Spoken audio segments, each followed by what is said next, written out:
Mike Portnoy uses a trigger with Dream Theater. Now, he's been one of my favourite drummers since I was a teenager, to the point where I also wanted a blue beard. But what I love about this is that the trigger is really, really subtle in his monster setup. And it's also just really clever. It's one of those things where I'm like, why didn't I think of that? So watching him live, he does not play to a click. We never played with click tracks or live things. And unlike Mike Mangini, who played with Dream Theater for quite a while, who does use a click.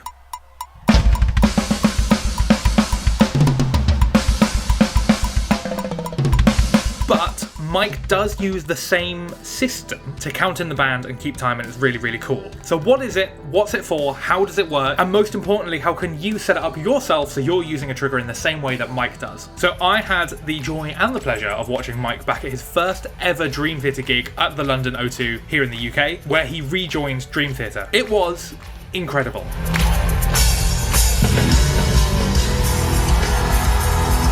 His drum kits have always been massive and amazing and really quite creative, but I've always noticed he hits something mysterious just to the left of his hi-hats. And from my knowledge, in the Mike Portnoy era, this is the only trigger that he uses.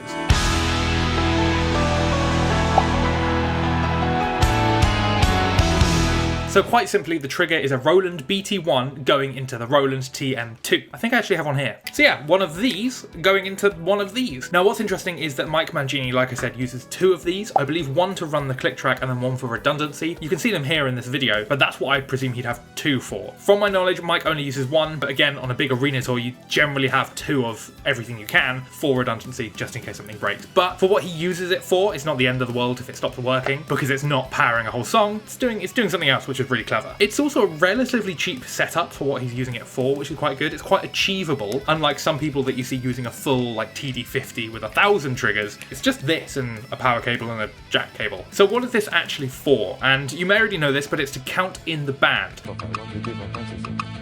So rather than doing the classic click with your sticks, he uses this subtly to his left to count in the band that way, or keep them in time during the songs. You can see it in some footage here, where just before the band come in, there you go, he counts it in. It's really cool because it means you get this impact of just the band straight in with no apparent count, even though they can hear it in their ears. And if you've seen any of the Drumeo content recently, you'll see Jose, his drum tech, talk about it just here. It's for counting in songs instead of the traditional 1, 2, 3, 4 kind of thing. You know, only the band guys can hear it. Our lighting guy out in front of house can hear it.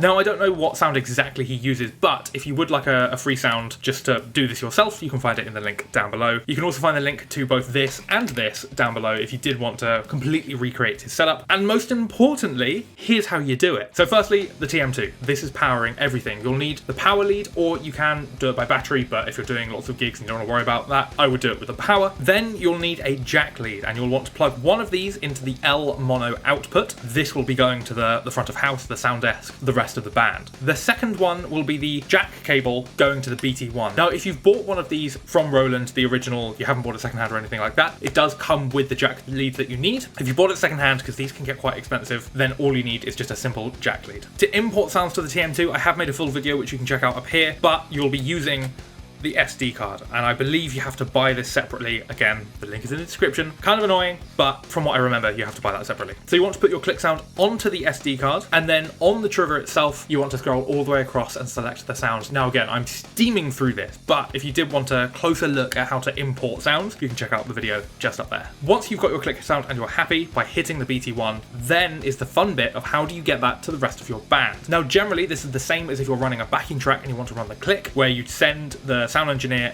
the backing track and the click track, and then they would send back the click and the backing track to the band, but only the backing track to the front of house. Now with this, you'll be sending the output of this to the mixer, and then from the mixer to your in-ears, to the band's in-ears, and nowhere else, because you don't want anyone else to hear it. It is a simple setup. If you want to discuss it a little bit further, then you can join the free Discord with the link just down below. So just like that, you can trigger a click, a count-in for your band like Mike Portnoy. So easy, so effective as well, and yeah, it's amazing. Any questions or comments, please let me know down below. As per usual, the links to everything that I've used in this video is in the description, and I'll see you in the next one.